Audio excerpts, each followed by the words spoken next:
Hello दोस्तों, आपका physics with Vivek channel पर स्वागत है। हम पिछली कुछ कड़ी में इसी जेई के फिजिक्स के रिवीजन में हमने अभी तक देखा यूनिट डायमेंशन पढ़ लिया हमने। उसके बाद हमने पढ़ा स्क्रू गॉज के बारे में। उसके बाद हमने पढ़ा बर्नियर कैलिपर। उसके बाद हमने देखा वेक्टर के 2 वीडियो हमने रिलीज कर दिए। वेक्टर तो आप देख सकते हैं, इसको डिस्क्रिप्शन में अटैच कर देंगे वेक्टर के चैनल। और हमने बेसिक मैथमेटिक्स पिछले वीडियो में देखा था। तो आज जो हम स्टार्ट करने वाले टॉपिक है वो है मोशन इन स्ट्रेट लाइन। कौन सी topic? Motion in straight line. तो चलिए देखते हैं आज इसमें क्या क्या हम कवर करेंगे।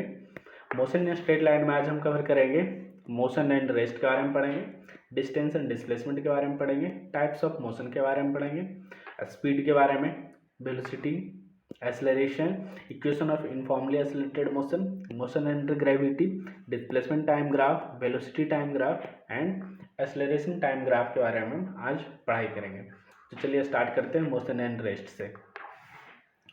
तो मोशन का मतलब क्या होता है कि मोशन कहता है if an object changes its position, क्या changes its position with respect to surroundings with time, तो उसको क्या कहते हैं? मोशन। तो हम एग्जांपल से समझते हैं कि अगर कोई बॉडी, मान लेते हैं हम अपना मोशन यहाँ पर स्टडी कर रहे हैं, ये हमने अपना रेफरेंस पॉइंट लिया और हमने मार्क कर रखा कि ये हमारी दूरी है, ये हम 10 मीटर पे हैं, ये 18 मीटर पे, ये 25 मीटर पे, ये 30 metre मार्केंगे।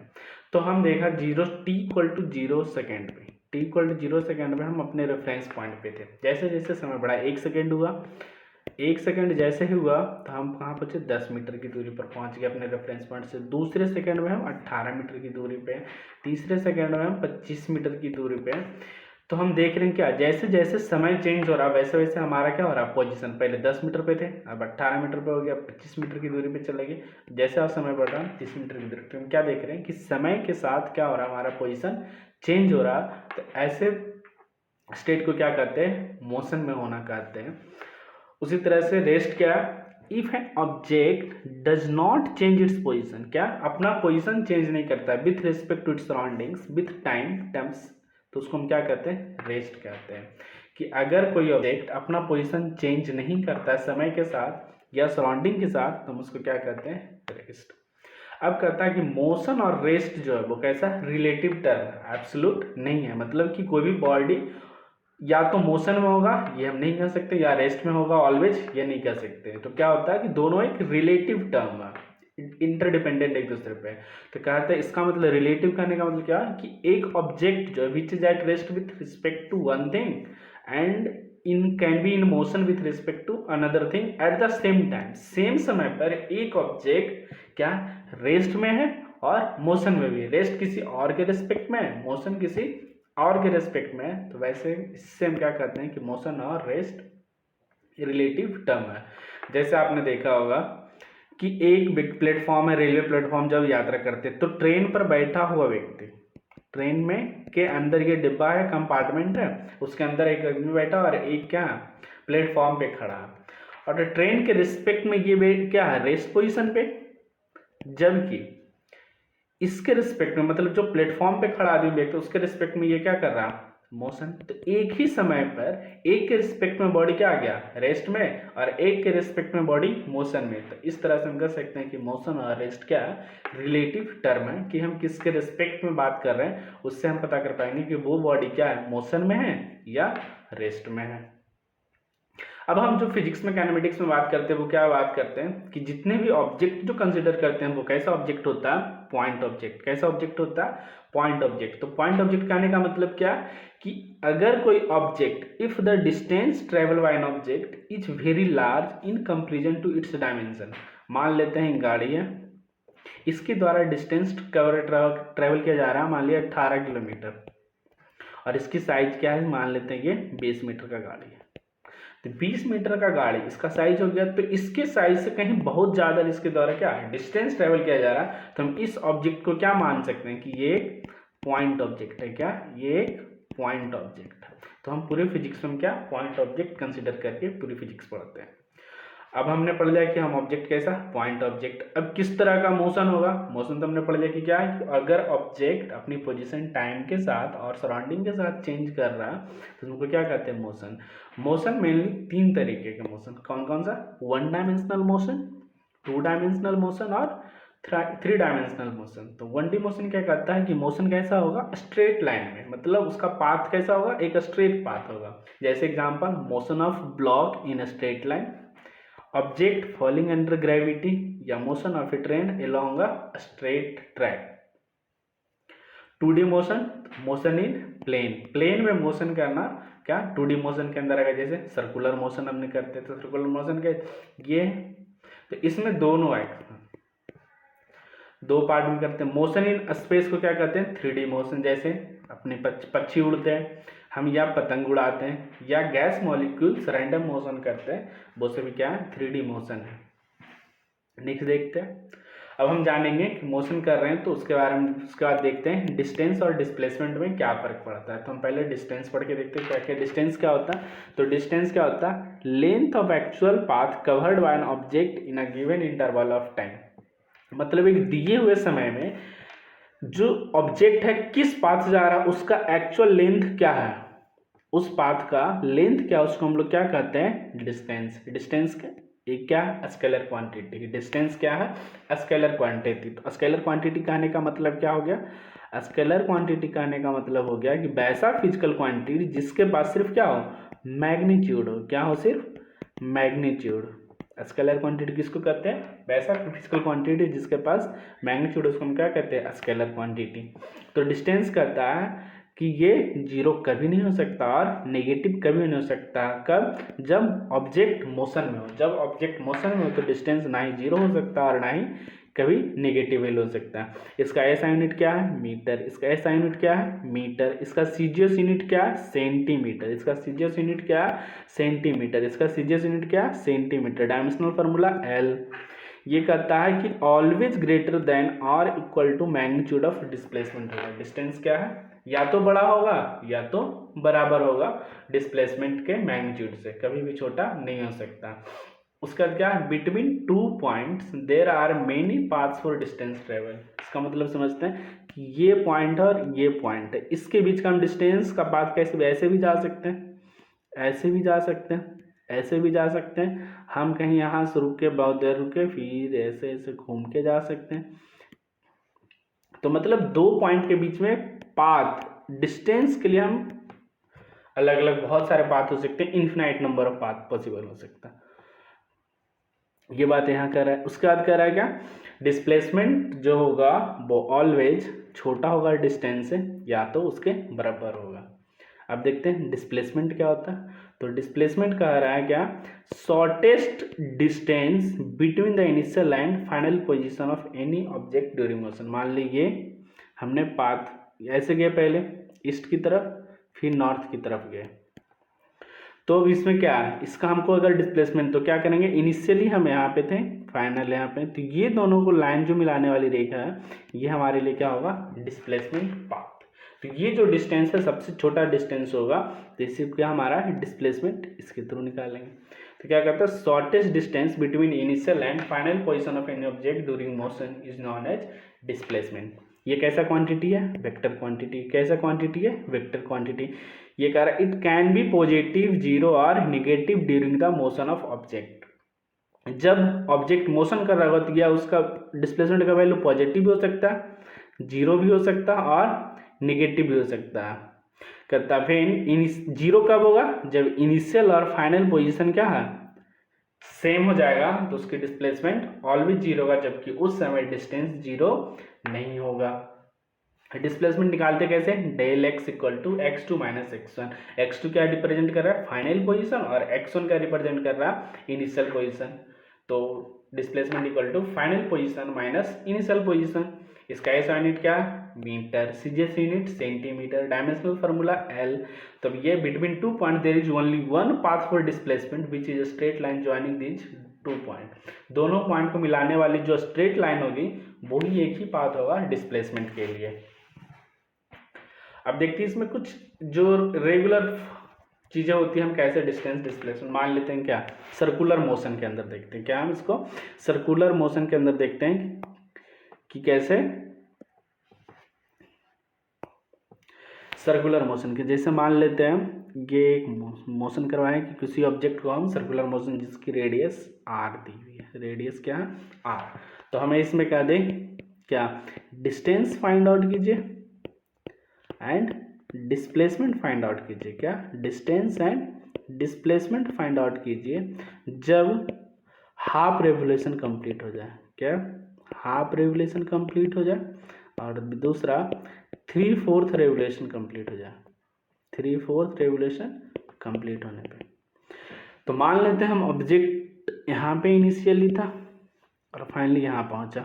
In case A half revolution का मतलब है जहाँ गए वहाँ पर से आधा, तो ये हमारे लिए क्या हो गया इनिशियल पोजीशन, और ये हमारे लिए क्या हो गया फाइनल पोजीशन। क्या हो गया हमारे लिए फाइनल पोजीशन। तो हमें क्या रहा है डिस्टेंस, हम मान लेते हैं पाथ ऐसे गया, तो डिस्टेंस क्या हो जाएगा जिस पाथ से जा रहा है, तो इस पाथ होते हुए जा रहा है ऐसे ऐसे, तो इसकी पाथ का लेंथ जो होगा वो क्या होगा डिस्टेंस। तो ए केस में डिस्टेंस क्या हो जाएगा, क्या ये क्या हो गया सेमी सर्कल का, तो सर्कल का सरकमफ्रेंस का आधा, सरकमफ्रेंस ऑफ सर्कल का आधा, तो क्या सरकमफ्रेंस सर्कल 2πr/2, तो क्या हो गया πr डिस्टेंस हो गया। जबकि डिस्प्लेसमेंट कहेगा तो क्या होगा, डिस्प्लेसमेंट निकालने बोले तो डिस्प्लेसमेंट क्या होता है इनिशियल पोजीशन और फाइनल पोजीशन को मिलाने वाली रेखा। इनिशियल पोजीशन ये फाइनल पोजीशन ये, तो ये दोनों को मिलाने वाली रेखा क्या ये, और ये किसके बराबर होता है डायमीटर के बराबर। ये किसके बराबर होता है डायमीटर, तो डायमीटर क्या होता है 2 × r, 2 × रेडियस। ये हो गया कि जब सिंगल हाफ रेवोल्यूशन कंप्लीट किए तब डिस्टेंस और डिस्प्लेसमेंट क्या हो गया। उसी तरह से हम देखते हैं जब 3/4 करने का, तो 3/4 करने का मतलब क्या, ये एक सर्कल है, मतलब यहाँ से स्टार्ट करिए ऐसे रास्ते होते हुए आ रहे हैं, यहाँ पर आके चौथाई भाग पे रुके, ये 90 डिग्री का एंगल है। तो ये इनिशियल पोजीशन हमारा हो गया और ये फाइनल पोजीशन हो गया।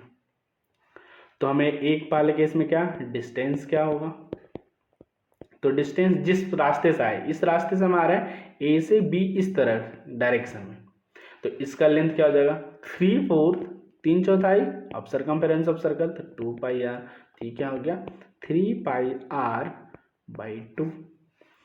बी केस में डिस्प्लेसमेंट क्या होगा,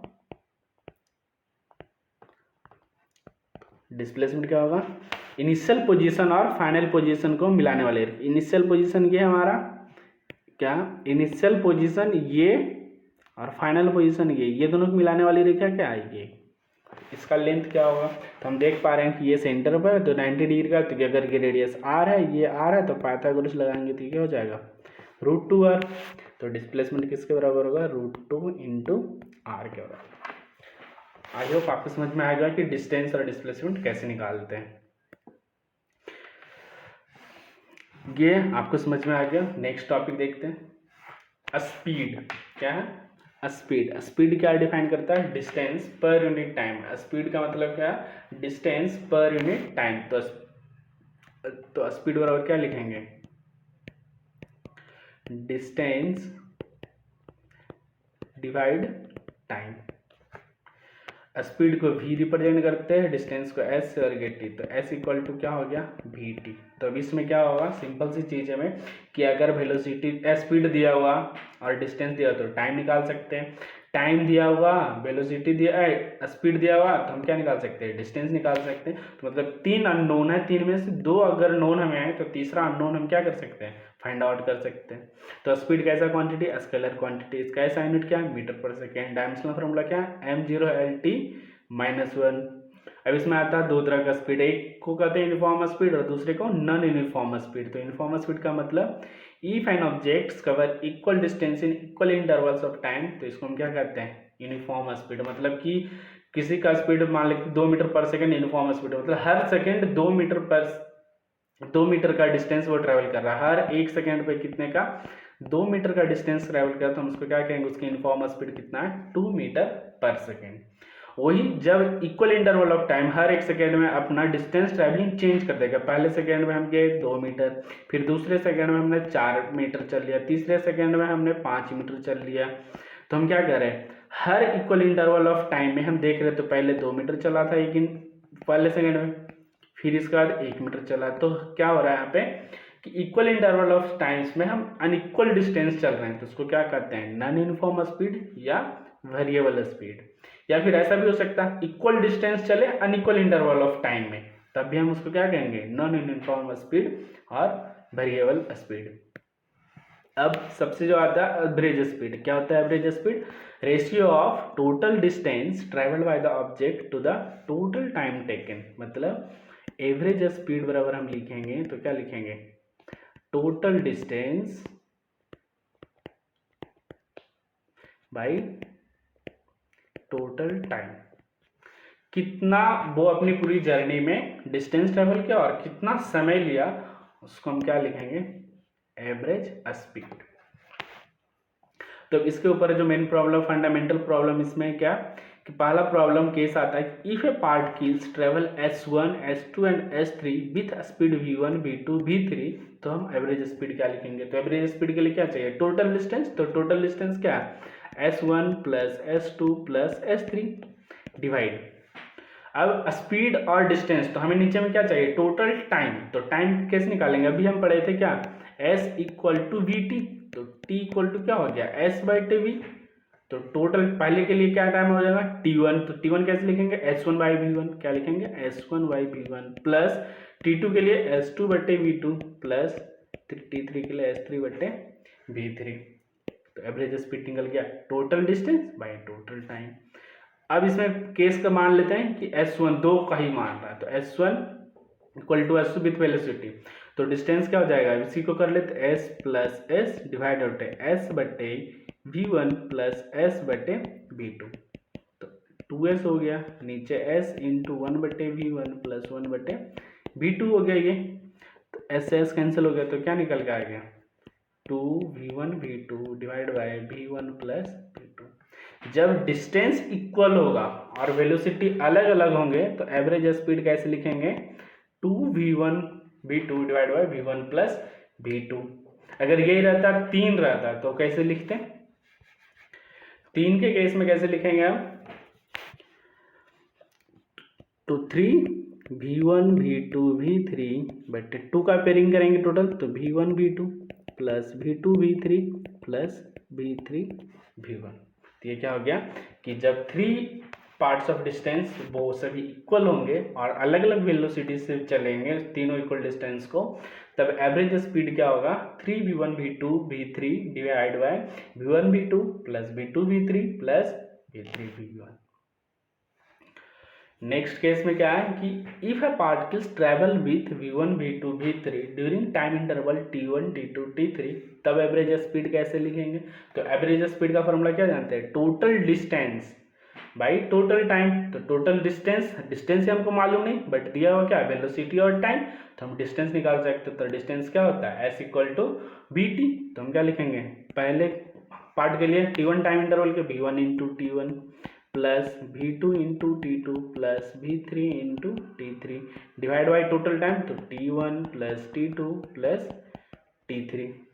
इस तरह से हम एवरेज स्पीड निकाल लेंगे। अब इसमें कह रहा है कि टाइम इंटरवल को क्या बराबर कर देते हैं नेक्स्ट केस में, तब एवरेज स्पीड क्या होगा, तो t1 t2 को हम बराबर कर लेते हैं, तो क्या हो जाएगा v1 plus v2 divide by 2। In the case of two velocity, एक 2 इक्वल इंटरवल ऑफ टाइम दे रहेगा, अलग अलग वेलोसिटी से चलेंगे तो क्या होगा v1 प्लस v2 बाई 2। उसी तरह से अगर 3 टाइम इंटरवल में लिखा है तो v1 plus v2 plus v3 by 3। इसी तरह से 4 इंटरवल ऑफ टाइम में चेंज कर देते हो क्या, v1 plus v2 plus v3 plus v4 बटे 4। आई होप एवरेज स्पीड आपको समझ में आ गया होगा। नेक्स्ट स्पीड के बाद क्या, वेलोसिटी। तो वेलोसिटी क्या है, डिस्प्लेसमेंट बाई टाइम। वेलोसिटी क्या, डिस्प्लेसमेंट बाई टाइम। तो वेलोसिटी v बराबर क्या है, displacement divide by time, velocity equal to displacement by time. ये कैसा क्वांटिटी है, वेक्टर क्वांटिटी, क्योंकि डिस्प्लेसमेंट वेक्टर क्वांटिटी है। इसकी यूनिट क्या है, मीटर पर सेकेंड। इसकी डायमेंशनल फॉर्मूला क्या है, m0L_t-1। इसमें जैसे वेलोसिटी में स्पीड में देखे थे uniform speed and non uniform speed, उसी तरह से अभी यूनिफॉर्म वेलोसिटी। तो वेलोसिटी है तो डिस्प्लेसमेंट से, तो इक्वल इंटरवल ऑफ टाइम में इक्वल डिस्प्लेसमेंट अगर कवर करता है कोई ऑब्जेक्ट तो उसको क्या कहते हैं, वो यूनिफॉर्म वेलोसिटी है। ये स्पीड नहीं, इस वेलोसिटी है क्या, वेलोसिटी, यहाँ पर मिस्टेक से रह गया वेलोसिटी। नॉन यूनिफॉर्म में कि अगर इक्वल इंटरवल ऑफ टाइम में अनइक्वल डिस्प्लेसमेंट अगर कोई ऑब्जेक्ट कवर कर रहा है तो उसके वेलोसिटी को क्या कहते हैं, नॉन यूनिफॉर्म और वेरिएबल वेलोसिटी। इस केस में एवरेज वेलोसिटी फिर वो निकालेंगे, तो ratio of total displacement to the total time. तो एवरेज वेलोसिटी बराबर क्या हो गया, average velocity equal to total displacement divide by total time, या इसी को और क्या कह सकते हैं, del x by del T. क्या हो गया, एवरेज वेलोसिटी क्या, del x by del T. ये तो लॉन्ग इंटरवल ऑफ टाइम। अब कर रहा है किसी एट इंस्टेंट ऑफ टाइम वाले वेलोसिटी को क्या कहते हैं, इंस्टेंटेनियस वेलोसिटी। क्या कहते हैं उसको, instantaneous velocity. At any instant of time किसी पार्टिकल का कुछ वेलोसिटी होगा तो उस वेलोसिटी को क्या नाम देते हैं, इंस्टेंटेनियस वेलोसिटी। तो वो निकालते कैसे, तो इंस्टेंटेनियस वेलोसिटी बराबर v इंस्टेंट इक्वल टू क्या लिखते हैं, टाइम को हम बहुत छोटा कर देंगे तभी ना किसी इंस्टेंट पे आएंगे, तो limit del T tends to zero of every del x by del T. और इसके मैथ की भाषा में इसको क्या बोलते हैं, D x by D T. ये है D x by D T math. तो इंस्टेंटेनियस वेलोसिटी क्या हो गया, D x by D T. या लिमिट के फॉर्म में देखें तो limit del T tends to zero del x by del T. इसी को हम डिफ्रेंसिएशन के फॉर्म में क्या लिखते हैं, D x by D T. तो इंस्टेंटेनियस वेलोसिटी क्या हो गया, D x by D T. उसके बाद रिलेटिव वेलोसिटी देखते हैं। रिलेटिव वेलोसिटी क्या कहता है, relative velocity of one object with respect to another object is the time rate of change of relative position of one object. क्या, time rate of change of relative position of one object with respect to another object. तो हम relative position कैसे लिखते हैं, R relative position of A with respect to B क्या लिखते हैं, R A minus R B. क्या, R A minus R B. इसका टाइम रेट लेना है तो R A B divide by time equal to क्या हो जाएगा, R A minus R B by time. इसको लिख सकते हैं R A by time minus R B vector by. तो ये क्या हो गया, velocity of A minus velocity of B. जब हम ये क्या हो गया, वेलोसिटी ऑफ ए बी। अब हम मोशन इन स्ट्रेट लाइन पढ़ते तो मतलब किसी सिंगल डायरेक्शन, तो डायरेक्शन हमें उससे क्या प्लस और माइनस से डिनोट कर देंगे। तो सिर्फ हम मैग्नीट्यूड के बारे में बात कर रहे हैं। तो velocity of A equal to velocity of A minus velocity of B. तो क्या, relative velocity of object A with respect to object B किसका हो गया, B A equal to V A minus V B. तो relative velocity का concept हम आसानी से कैसे करेंगे वो देखते हैं। इसमें करना क्या होता है, जिसके रिस्पेक्ट में वेलोसिटी निकालना है उसको क्या करना, स्थिर कर देना। मान ले ए बॉडी है और ये बी है, इसकी वेलोसिटी इस डायरेक्शन में, इसकी वेलोसिटी भी इसी डायरेक्शन में। तो हमको बी के रिस्पेक्ट में देखना क्या, ए को। तो बी को क्या करेंगे, रेस्ट में। तो रेस्ट में कैसे आएगा, इसके अपोजिट डायरेक्शन में इसको लगा देंगे। तो दोनों अपोजिट डायरेक्शन लगा देते हैं।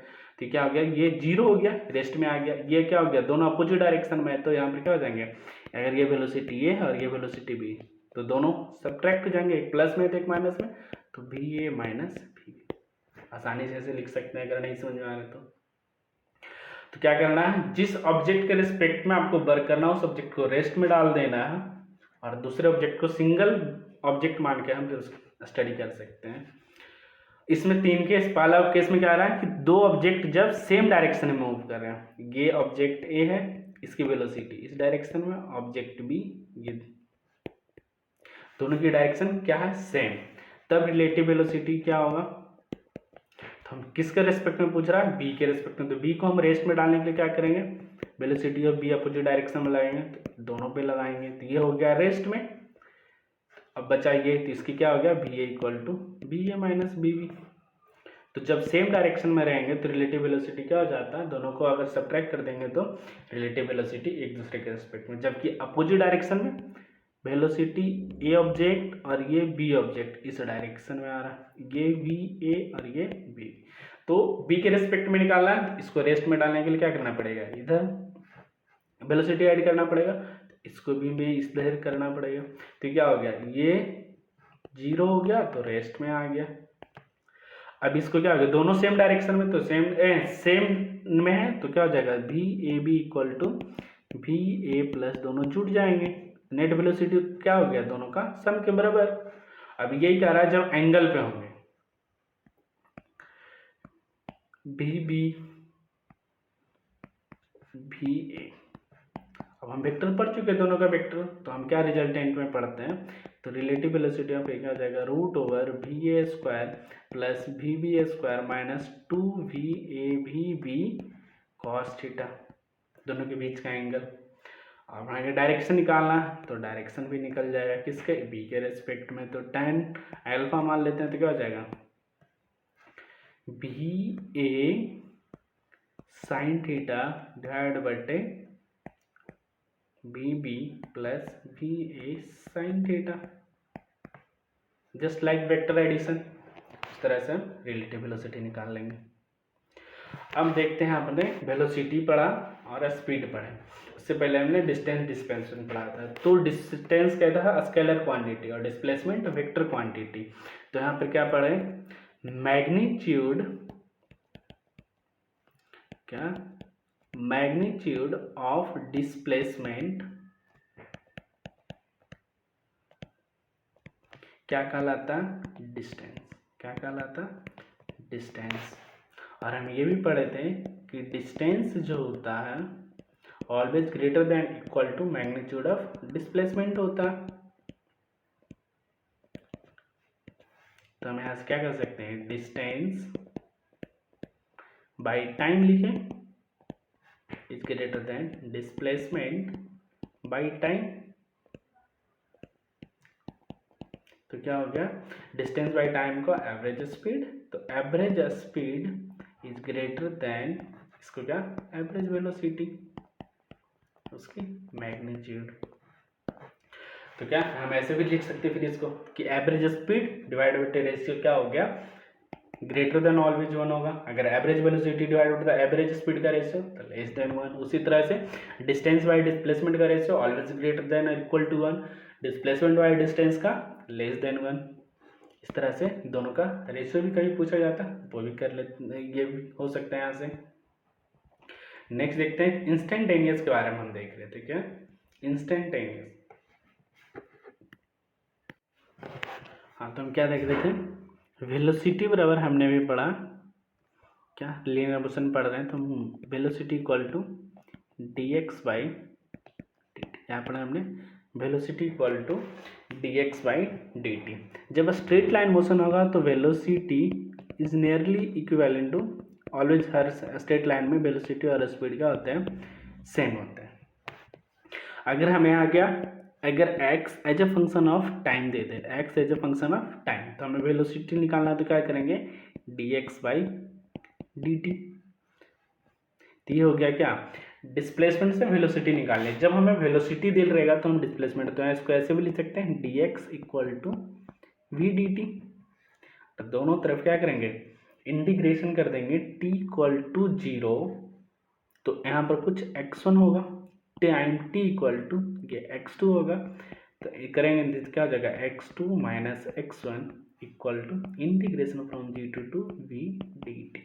तो यहाँ पर जो वेलोसिटी का फंक्शन टाइम के रिस्पेक्ट में दे रहेगा तो उसको पुट करेंगे, तो हम आसानी से डिस्प्लेसमेंट निकाल सकते हैं कि displacement as a function of time क्या होगा। Next, acceleration. तो एक्सेलरेशन क्या, rate of change of velocity with time. तो एक्सेलरेशन क्या है, rate of change of velocity, change of velocity divide by time. Change कभी जब भी क्या होता है, चेंज मतलब फाइनल माइनस इनिशियल, तो हम इसको क्या लिखेंगे, final velocity minus initial velocity divide by time. और फिजिक्स में आपको पता है कि फाइनल वेलोसिटी जनरली क्या v से डिनोट करते हैं, माइनस इनिशियल वेलोसिटी u और टाइम फॉर t। तो एक्सेलरेशन इक्वल टू क्या हो गया, v minus you by T. Acceleration equal to क्या हो गया, v minus you by T. अब देखते हैं एक्सेलरेशन कैसा क्वांटिटी, वेक्टर क्वांटिटी, क्योंकि वेलोसिटी बाई टाइम है तो वेलोसिटी वेक्टर क्वांटिटी है, तो एक्सेलरेशन क्या है, वेक्टर क्वांटिटी। उसकी यूनिट क्या है, मीटर पर सेकेंड स्क्वायर, मीटर पर सेकेंड स्क्वायर। क्या है इसका ऐसा यूनिट, मीटर पर second square. Dimensional formula m0L/t - 2। Dimensional formula क्या है, m0L/t - 2।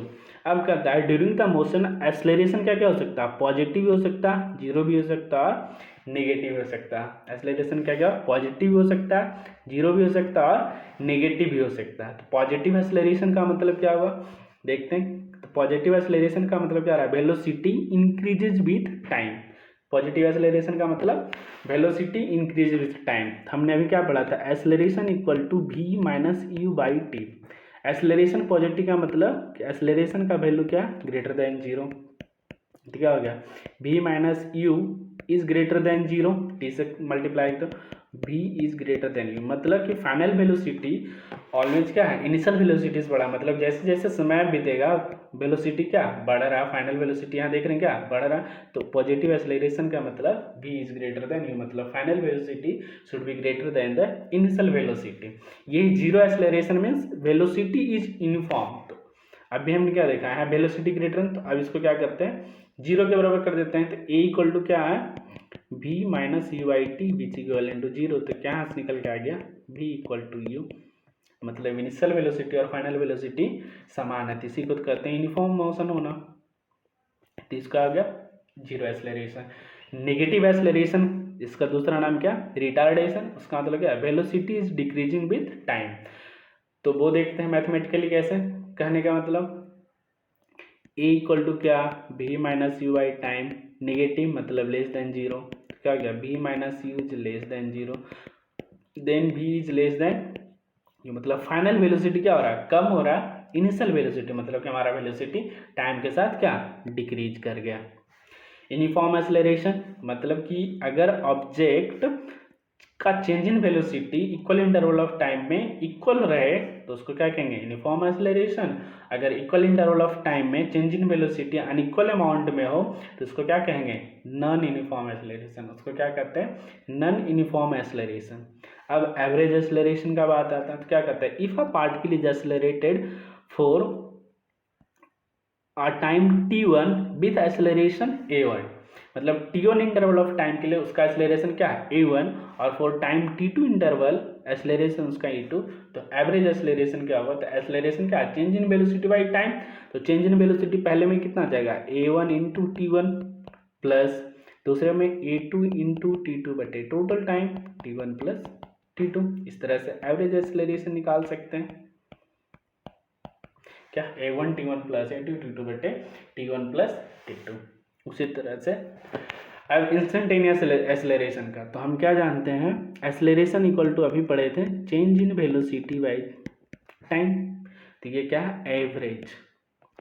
अगर हमें निकालना पड़े इंस्टेंटेनियस, तो इंस्टेंटेनियस का मतलब क्या है, डेल टी टाइम इंटरवल को हम जीरो की तरफ मोड़ देंगे। तो ये इंस्टेंट क्या हो गया, limit del T tends to zero del V by del T. और इसको मैथ की भाषा में क्या लिखते हैं, D we divide by D T. तो इंस्टेंटेनियस एक्सेलरेशन क्या हो गया, D we by D T. तो अब ए इक्वल टू जहाँ भी लिखा रहा है D we by D T, मतलब वो एक्सेलरेशन कैसा है, इंस्टेंटेनियस। अब इसको हम ऐसे कह सकते हैं, डी वी, इसको डी एक्स से मल्टीप्लाई कर दें, ऊपर नीचे तो कोई दिक्कत है नहीं। और D x by D T अभी क्या पड़ा है, वेलोसिटी। तो क्या हो गया, भी D we by D X. तो क्या हो गया एक्सेलरेशन का दो, एक हो गया D we by D t, एक हो गया क्या, भी D we by D x. ये दो आ गया निकल के। तो इसका एप्लीकेशन क्या है कि अगर velocity as a function of time दिया हुआ तो हम ये वाला यूज करेंगे। अगर velocity as a function of displacement दिया तो हम इस रिलेशन यूज करेंगे क्या कि a equal to we d we by D x होता है। क्या होता है? Acceleration equal to we d we by D x. और हम किस फॉर्म में एक्सेलरेशन को लिख सकते हैं इंस्टेंटेनियस को? तो इंस्टेंटेनियस एक्सेलरेशन को कैसे लिख सकते हैं? a इक्वल टू हम क्या लिखें? D we divide by D t, d by D t. Velocity क्या होता है? D x by D T. तो हमें यहाँ से क्या देख रहे हैं, क्या हो रहा है? Double differentiation of displacement. क्या हो रहा है ये? Double differentiation of d two x by D t square से भी एक्सेलरेशन।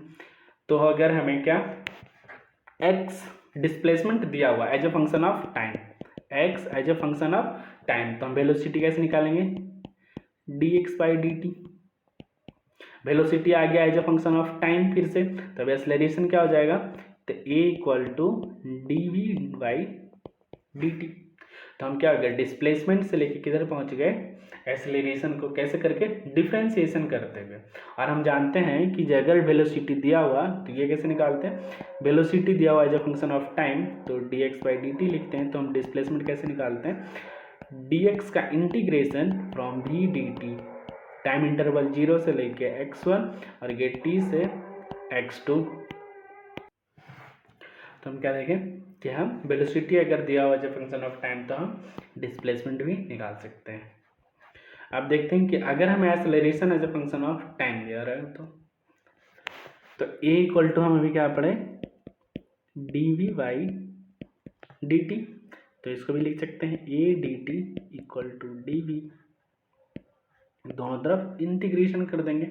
अब इसमें दो केस आएगा कि अगर a कांस्टेंट है, क्या हो सकता है? a कांस्टेंट तो a बाहर आ जाएगा, तो integration d t equal to integration of initial velocity u मान लेते हैं, final velocity v, time t equal to 0 से t तक। तो क्या हो गया? a इसका इंटीग्रेशन क्या हो गया? t फ्रॉम 0 टू t, इसका integration v from u to v। तो क्या हो गया? A t equal to B minus u. तो ये देख रहे हैं एक्सेलरेशन का डिफिनेशन आ रहा है, a equal to B minus you by t. तो a equal to d we by D t, velocity दिया as a function of time तो एक्सेलरेशन निकल जाएगा। अगर वेलोसिटी दिया हुआ तो हमें क्या acceleration as a function of time या एक्सेलरेशन कांस्टेंट कर दे तो हम क्या वेलोसिटी निकाल सकते हैं। तो यहाँ पर जब एक्सेलरेशन कांस्टेंट था तो अभी फार्मूला पढ़े थे क्या? A equal to B minus u बटे टी। अगर एक्सेलरेशन कांस्टेंट नहीं होगा तो हम क्या a d t equal to integration of t भी कर देंगे, यू भी t one time interval t two. अब इसके बाद आपको इंटीग्रेशन आता है और ये डिफिनिट इंटीग्रेशन है तो वैल्यू पुट कर लेंगे। नेक्स्ट देखते हैं। तो ये सभी चीज़ का निचोड़ कि अगर डिस्प्लेसमेंट दिया हुआ है तो हम उसका जब डिफरेंशिएशन करेंगे तो क्या आएगा? वेलोसिटी। वेलोसिटी का डिफरेंशिएशन करेंगे तो एक्सेलरेशन, एक्सेलरेशन का इंटीग्रेशन करेंगे तो वेलोसिटी, वेलोसिटी का इंटीग्रेशन करेंगे तो डिस्प्लेसमेंट आएगा। और हम यहाँ पर क्या पढ़ रहे हैं? स्ट्रेट लाइन मोशन पढ़ रहे हैं। क्या? Straight line motion. तो डिस्प्लेसमेंट डिस्टेंस के बराबर, डिस्प्लेसमेंट डिस्टेंस के बराबर है और स्पीड वेलोसिटी के बराबर। तो अगर आपको ये चीज़ें आती हैं तो आप पूरी काइनेमेटिक्स इजली से बना सकते हैं।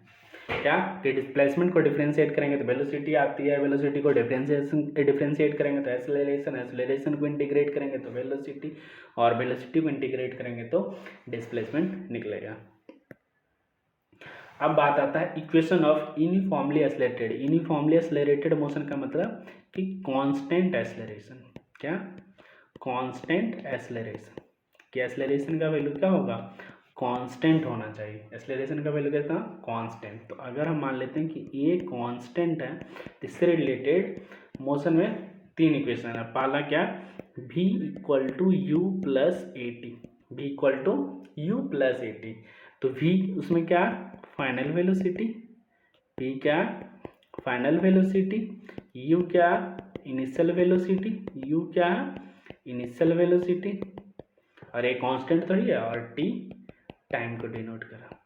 तो इसमें देख रहे हैं क्या? वेलोसिटी v है और टाइम है, तो इसको हम ऐसे भी कहते हैं, इसको क्या और नाम देते हैं? वेलोसिटी टाइम रिलेशन, इसका क्या और नाम देते हैं, वेलोसिटी टाइम रिलेशन। मतलब कि अगर हमें टाइम फाइंड आउट करना है, वेलोसिटी फाइंड आउट करना आफ्टर एनी टाइम टी, तो हम इस इक्वेशन का यूज करेंगे, क्या, v equal to u plus a t, v equal to u plus a t. दूसरा क्या, s equal to u t plus half a t square, क्या है, s equal to u t plus half a t square. तो जहाँ s से क्या है, ये s डिस्प्लेसमेंट है, नॉट डिस्टेंस, ये क्या s क्या, डिस्प्लेसमेंट, और u इनिशियल वेलोसिटी, एक कांस्टेंट एक्सेलरेशन। तो यहाँ पर क्या देख रहे हैं कि इनिशियल वेलोसिटी कुछ दिया, तो इसको कहते हैं, दूसरा नाम देते हैं डिस्प्लेसमेंट टाइम रिलेशन। इसको क्या नाम देते हैं, डिस्प्लेसमेंट टाइम रिलेशन। तो ये क्या होगा कि आफ्टर टाइम t अगर डिस्प्लेसमेंट फाइंड आउट करना है तो हम इस इक्वेशन का यूज करेंगे, s equal to u t plus half a t square. तीसरा क्या, v square equal to u square plus 2as, क्या है, v square equal to u square plus 2s, s क्या है, डिस्प्लेसमेंट ही है। इसका नाम क्या देते हैं, क्या है, वेलोसिटी और डिस्प्लेसमेंट। ये तो कांस्टेंट है, इसको देते हैं वेलोसिटी डिस्प्लेसमेंट। अगर हमें टाइम नहीं दिया हुआ है और हमें वेलोसिटी और डिस्प्लेसमेंट दिया हुआ है, तो अगर किसी एक चीज़ को नॉन हमारे पास, तो हम इस रिलेशन का यूज करेंगे, वेलोसिटी टाइम डिस्प्लेसमेंट रिलेशन का यूज करेंगे। चौथा आता है nth सेकेंड में हम कितना डिस्टेंस रहता है, s nth equal to u plus half of a into 2n minus 1, और यहाँ पर क्या है, ये 1 सेकेंड टाइम है। तो s n equal to u plus half a 2n minus 1, ये क्या है, nth में सेकेंड में, और जबकि इससे पहले क्या है, एस टी, ये t सेकेंड में, कि वो t सेकेंड में कितना चला, टीथ में नहीं। मतलब कि हम जैसे कह सकते हैं, क्या, इस जो पहला formula s equal to u t plus half a t square, ये इसमें क्या हम क्या देख लेते हैं कि s इक्वल टू, दो इक्वेशन लिखते हैं, क्या, s equal to u t plus half a t square, और एक s nth equal to u plus half of a into 2n minus 1। तो अगर हमें कहेगा कि 5 सेकेंड में कितना डिस्टेंस के लिए, हाउ मच डिस्प्लेसमेंट, तो हम ये करेंगे। और कहेगा फिफ्थ सेकेंड मतलब 5 से 6 सेकेंड के इंटरवल के बीच, मतलब ये हो गया हमारा फिफ्थ सेकेंड। तो हम क्या यूज करेंगे, s n equal to u plus half a 2n minus 1। अगर 5 सेकेंड में पूछेगा, टोटल 5 सेकेंड में क्या, s equal to u t plus half a t square use करेंगे। इसका सबसे main example motion under gravity. तो जब कोई बॉडी को फेंकते हैं ऊपर, तो वो मोशन करता है ग्रेविटी के अर्थ अपनी ओर उसको खींचता है।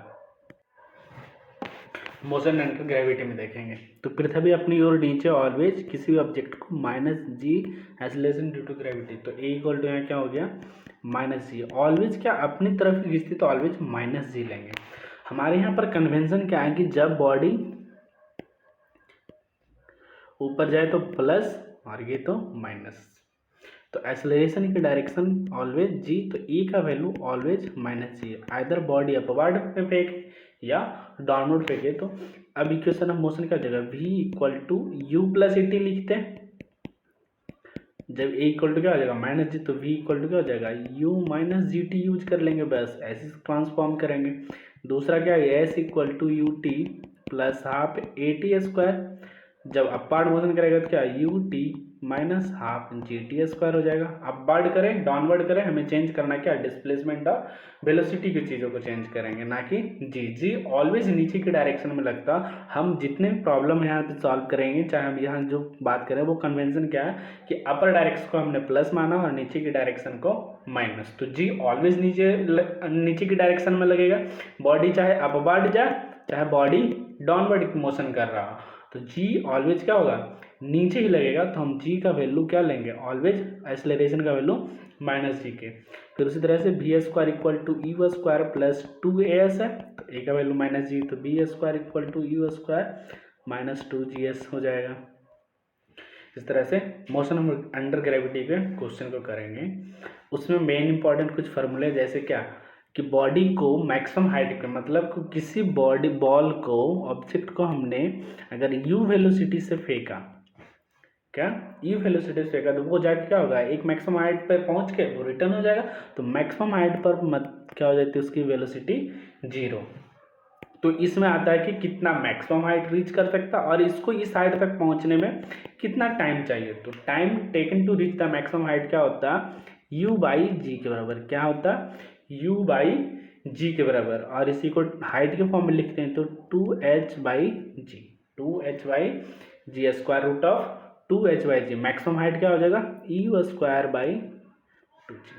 क्या हो जाएगा, you square by 2g maximum height को पहुंचने में।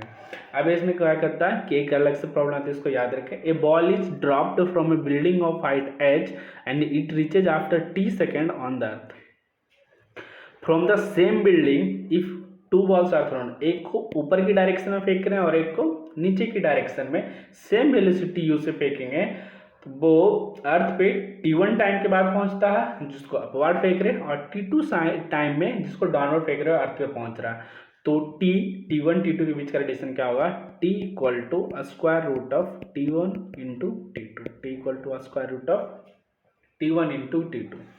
उसका दूसरा पॉइंट है, when a body is dropped freely from the top of tower and another body is projected horizontally from the same point, both will reach the ground at same time.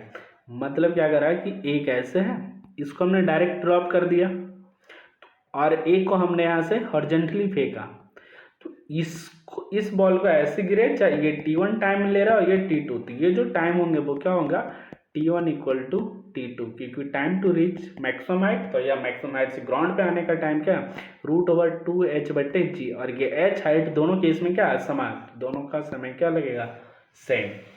अब हम देखेंगे displacement time graph. तो displacement time graph में बहुत सारे condition है। पहला condition क्या, फॉर अ स्टेशनरी बॉडी, मतलब कि बॉडी रेस्ट पे है, मान लो कि किसी पोजीशन पे हमने उसको छोड़ा तो वहीं पे रहे, समय कुछ भी जाएगा, तो क्या होगा, पैरेलल टू एक्स एक्सिस की होगी ग्राफ।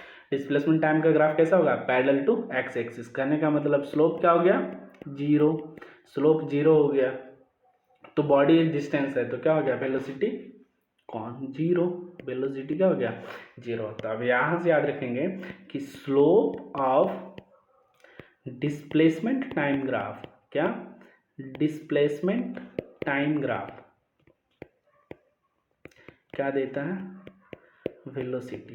क्या देगा हमें, velocity. Slope of displacement time graph हमें क्या देगा, velocity. Slope of displacement time graph क्या देगा, वेलोसिटी। अगर ये रहता slope of distance time graph, तो डिस्टेंस बाई टाइम क्या होता है, स्पीड, तो वो हो जाता है स्पीड। तो slope of distance time graph क्या देता है स्पीड, जबकि डिस्प्लेसमेंट टाइम ग्राफ क्या देता है, वेलोसिटी। तो हम स्टेशनरी बॉडी था, द स्टेशनरी बॉडी का स्लोप ग्राफ कैसा बनेगा, पैरेलल टू टाइम एक्सिस, तो उसकी स्लोप 0, तो उसकी वेलोसिटी क्या हो गई, 0। फिर कह रहा body moving with a constant, मतलब कांस्टेंट वेलोसिटी। कांस्टेंट वेलोसिटी का मतलब यूनिफॉर्म वेलोसिटी, यूनिफॉर्म वेलोसिटी मतलब etch equal interval of time में इक्वल डिस्प्लेसमेंट कवर करेगा, तो उसका जो ग्राफ बनेगा वो क्या होगा, स्ट्रेट लाइन। कैसा ग्राफ होगा, स्ट्रेट लाइन। कैसा ग्राफ होगा, स्ट्रेट लाइन, और वो ऑरिजिन से पास करेगा। कब पास करेगा, जब t इक्वल टू 0 पर हम उसकी डिस्प्लेसमेंट क्या लेंगे, 0। अगर t इक्वल टू 0 पे उसकी डिस्प्लेसमेंट नॉट इक्वल टू 0 लेंगे तो ग्राफ कैसा बनेगा, कहीं ऐसे चला जाएगा स्ट्रेट लाइन।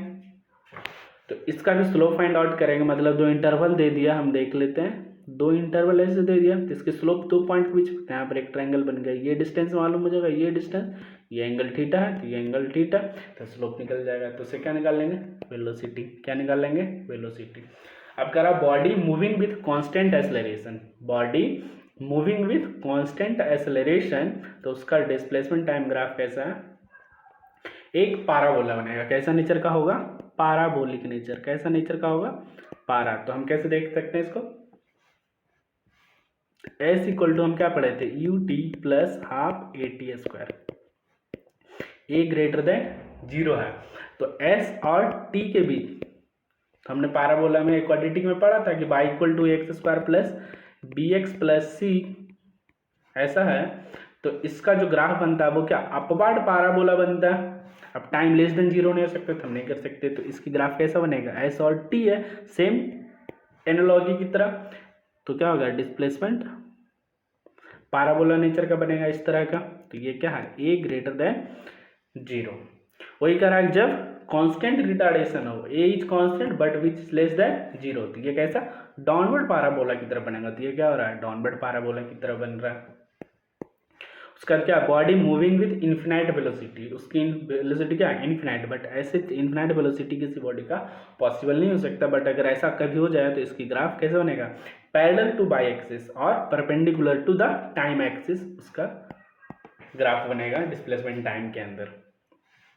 तो यहाँ से हम क्या सीखे कि अलग अलग केस में डिस्प्लेसमेंट और टाइम का ग्राफ कैसा होगा स्टेशनरी बॉडी के लिए पैरेलल टू टाइम एक्सिस। जब कांस्टेंट वेलोसिटी से मूव करेगा तो स्ट्रेट लाइन या अदर ओरिजिन से पास करेगा या कुछ वैल्यू को कट करते हुए बाई एक्सिस पे।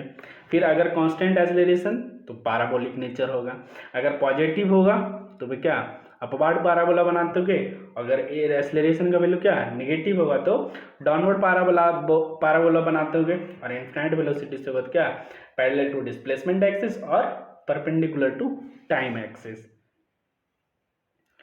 और इसमें फिर क्या पढ़े slope of displacement time graph क्या देगा वेलोसिटी, और slope of distance time graph क्या देगा स्पीड। अब देखते हैं वेलोसिटी टाइम ग्राफ क्या देख रहे हैं वेलोसिटी, तो कह रहा moving with a constant velocity, मतलब वेलोसिटी कांस्टेंट है टाइम के साथ, टाइम कुछ भी बीत जाए वेलोसिटी चेंज नहीं हो रहा, तो उसका ग्राफ कैसे बनेगा parallel to time axis, parallel to time axis. उसका कह रहा moving with a constant acceleration having zero initial velocity, moving with velocity, तो वेलोसिटी और टाइम का रिलेशन क्या है v equal to u plus a t. अब क्या कर रहा है इनिशियल वेलोसिटी क्या इक्वल टू जीरो, तो क्या हो गया v equal to a t. अब इसकी ग्राफ तैयार करेंगे तो कैसे होगा ये वेलोसिटी ये टाइम, ये क्या हो रहा है t इक्वल टू जीरो पर वेलोसिटी जीरो जीरो, और क्या है स्ट्रेट लाइन है तो स्ट्रेट लाइन, क्योंकि ये कैसा रिसेंबल कर रहा है y equal to m x, तो ये हो गया स्ट्रेट लाइन। उसी तरह से कह रहा है body moving with constant retardation and initial velocity is not zero, मतलब कह रहा है कि बॉडी रिटार्डेशन मूव कर रहा है तो ए का वैल्यू लेस देन जीरो, तो v इक्वल टू क्या हो गया u माइनस एटी। ए क्या है यहाँ पर हम ए लेस देन जीरो तो प्लस, और ए लेस देन जीरो तो इसके स्लोप क्या हो जाएगा इक्वल u माइनस एटी, और ए क्या पॉजिटिव वैल्यू कुछ होगा तो फिर, और क्या कह रहा है initial velocity is not zero, मतलब कुछ वेलोसिटी है तो इनिशियली यहाँ था, उसका बॉडी क्या हो रहा है रिटार्डेशन में रहता हूँ वेलोसिटी डिक्रीज कर रहा है समय के साथ डिक्रीज करवा दिया, ये क्या हो गया वेलोसिटी और टाइम का ग्राफ बन गया।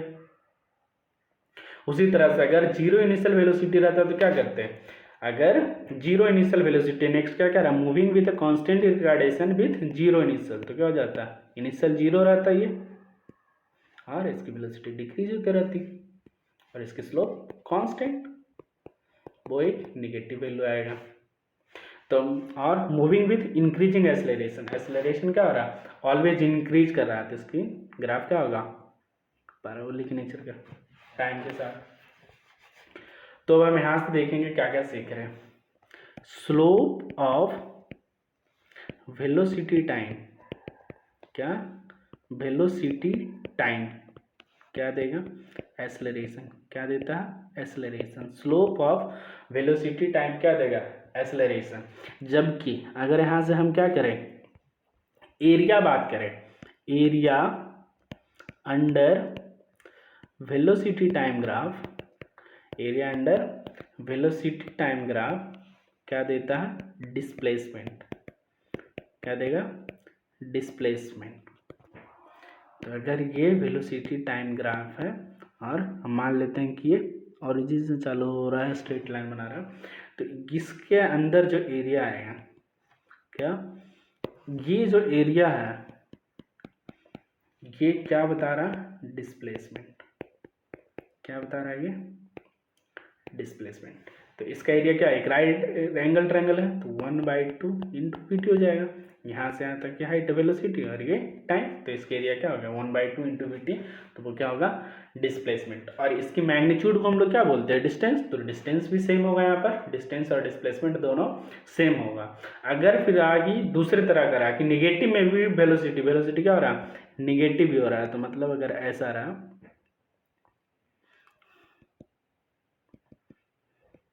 मतलब t1 टाइम तक उसकी वेलोसिटी क्या थी v1 और t2 टाइम के बाद क्या हो गया निगेटिव होगी t2 तक। तो इसमें डिस्प्लेसमेंट निकालना रहेगा, तो क्या करेंगे इसकी एरिया प्लस इसकी एरिया कर देंगे, तो नीचे वाले का एरिया क्या आएगा निगेटिव में और ऊपर वाले का एरिया क्या आएगा प्लस में, तो दोनों को सिंपल ऐड कर देंगे तो क्या हो जाएगा डिस्प्लेसमेंट निकल जाएगा। इसकी एरिया रेक्टेंगुलर बन रही थी v1 इंटू टी, इसकी एरिया क्या है v1 इंटू टी1 और इसकी एरिया क्या है negative minus v2 into T2, तो डिस्प्लेसमेंट क्या हो जाएगा v1 t1 minus v2 t2। जबकि डिस्टेंस निकालने बोलेगा तो क्या लिखेंगे दोनों को सम कर देना, डिस्टेंस डिस्प्लेसमेंट निगेटिव नहीं हो सकता कभी, इसको मतलब ग्राफ को हम ऐसे एनालाइज कर लेते हैं कि ग्राफ ऐसा हो रहा होगा, तो ये भी एरिया फिर क्या हो जाएगा इसको जस्ट अपोजिट कर देना, तो v1 t1 plus magnitude of minus v2 t2, तो क्या आ जाएगा इससे डिस्टेंस और डिस्प्लेसमेंट दोनों निकल जाएगा। तो हमने क्या सीखा कि स्लोप ऑफ वेलोसिटी टाइम क्या देगा, स्लोप क्या देता है एक्सेलरेशन क्या देगा एक्सेलरेशन, जबकि एरिया अंडर वेलोसिटी क्या देगा डिस्प्लेसमेंट, और हम इससे क्या डिस्टेंस भी फाइंड आउट कर सकते हैं और डिस्टेंस भी। तो हमने देख लिया कि डिस्टेंस और डिस्प्लेसमेंट, डिस्टेंस निकालना तो जो भी एरिया है सबको प्लस साइन के साथ जोड़ देना, सबको क्या करना प्लस में रखना और सबको जोड़ देना एक्चुअली, जबकि डिस्प्लेसमेंट के केस में हम अलजेब्रिकल एडिशन करेंगे, मतलब जिस साइन के साथ है उसी साइन के साथ ऐड करेंगे। नेक्स्ट देखते हैं एक्सेलरेशन टाइम ग्राफ, क्या है नेक्स्ट एक्सेलरेशन टाइम ग्राफ। हालांकि जब ऑब्जेक्ट कांस्टेंट एक्सेलरेशन के मतलब acceleration does not change with time, तो क्या हो जाएगा parallel with to time axis उसका ग्राफ हो जाएगा, क्या हो जाएगा पैरेलल टू टाइम एक्सिस। उसी बात कर रहा है जब इंक्रीजिंग एक्सेलरेशन से करेगा तो क्या स्ट्रेट लाइन, क्या इंक्रीजिंग एक्सेलरेशन ऑलवेज इंक्रीज कर रहा है तो स्ट्रेट लाइन, डिक्रीज करेगा तो डिक्रीज करवा लेंगे, कोई दिक्कत इसमें नहीं। अब कुछ चीज़ें आती जैसे हमने अभी पढ़ा था क्या s equal to equation of motion में u t plus half a t square, और हम अगर s और टी स्क्वायर का ग्राफ प्लॉट करें, क्या s और टी स्क्वायर का ग्राफ प्लॉट करें, ये टी स्क्वायर ये s, तो दोनों का क्या हो जाएगा स्ट्रेट लाइन, और हमें ऐसा ग्राफ प्लॉट करके दे दे उसमें पूछे कि बताइए एक्सेलरेशन का वैल्यू क्या होगा, तो हमें पता नहीं क्या होगा, तो क्या अगर आप इस ध्यान करें तो एस और टी स्क्वायर के बीच का ये स्लोप हो गया, स्ट्रेट लाइन बन रहा था, और हमें इनिशियल वेलोसिटी क्या दिया रहेगा जीरो, इनिशियल वेलोसिटी क्या दिया हुआ है जीरो, तब हम क्या लिखेंगे s equal to half a t square, तो एस और टी के स्क्वायर के बीच में क्या y equal to m x का रिलेशन मिल गया, तो slope of s and t square versus curve क्या हो गया हाफ ए, तो स्लोप इक्वल टू क्या आ गया यहाँ पर से हाफ ए, तो एक्सेलरेशन क्या हो जाएगा 2 टाइम्स ऑफ स्लोप, कब जब एस और टी स्क्वायर के बीच का ग्राफ दिया हुआ एट क्या इनिशियल वेलोसिटी जीरो मान के, क्या इनिशियल वेलोसिटी को जीरो मानते हुए अगर दिया हुआ है कंडीशन एस और टी स्क्वायर का ग्राफ है तो उसकी स्लोप कैसे, तो एक्सेलरेशन कैसे निकालेंगे 2 टाइम्स ऑफ स्लोप। उसी तरह से एक और बन सकता है अपने को क्या कि हमें मालूम है v square equal to u square plus 2as, हम मान लें कि बॉडी इनिशियली वेलोसिटी उसका क्या है जीरो, तो ये क्या हो गया we square equal to 2as, तो वी स्क्वायर अब इसका हमने ग्राफ प्लॉट कर दिया वी स्क्वायर और एस के बीच का, वी स्क्वायर और एस के बीच का, तो ग्राफ कैसा होगा स्ट्रेट लाइन, ग्राफ कैसा होगा स्ट्रेट लाइन,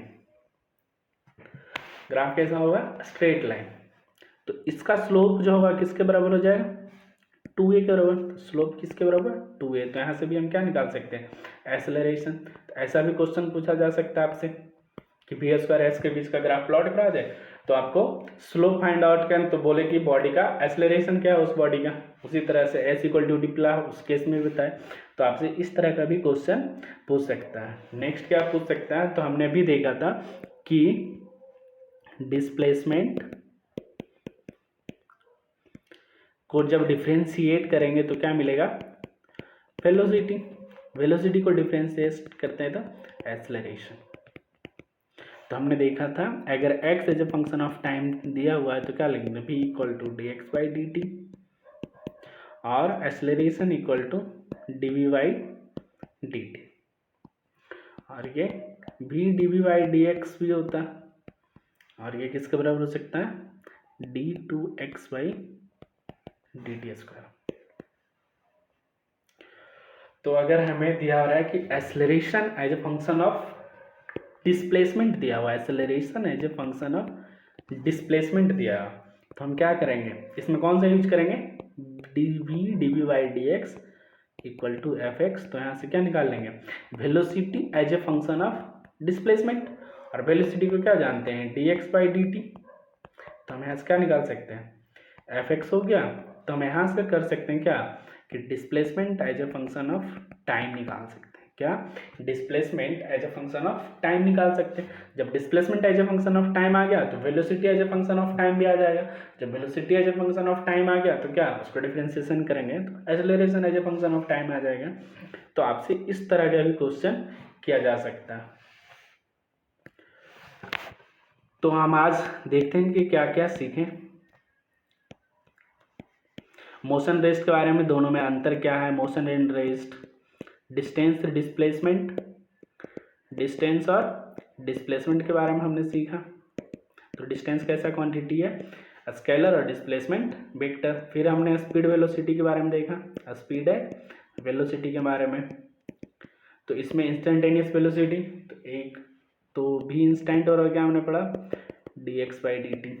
उसी बात से हमने एक्सेलरेशन देखा। तो एक्सेलरेशन क्या है, change in velocity, change in velocity divide by time. तो यहाँ से क्या आ गया, चेंज इन वेलोसिटी बराबर क्या लिख सकते हैं, एक्सेलरेशन इनटू टाइम। तो हम यहाँ से ये भी कह सकते हैं कि area under acceleration time graph क्या देगा, चेंज इन वेलोसिटी, क्या देगा, चेंज इन वेलोसिटी, ना कि वेलोसिटी, क्या देगा, ना कि वेलोसिटी वो नहीं देगा, क्या देगा वो ऑलवेज चेंज इन वेलोसिटी। फिर हमने इक्वेशन ऑफ मोशन देखा, क्या पहला v equal to u plus a t, उसके बाद s equal to u t plus half a t square. ये कब करेंगे, जब t सेकेंड में हमें पूछेगा डिस्प्लेसमेंट क्या होगा।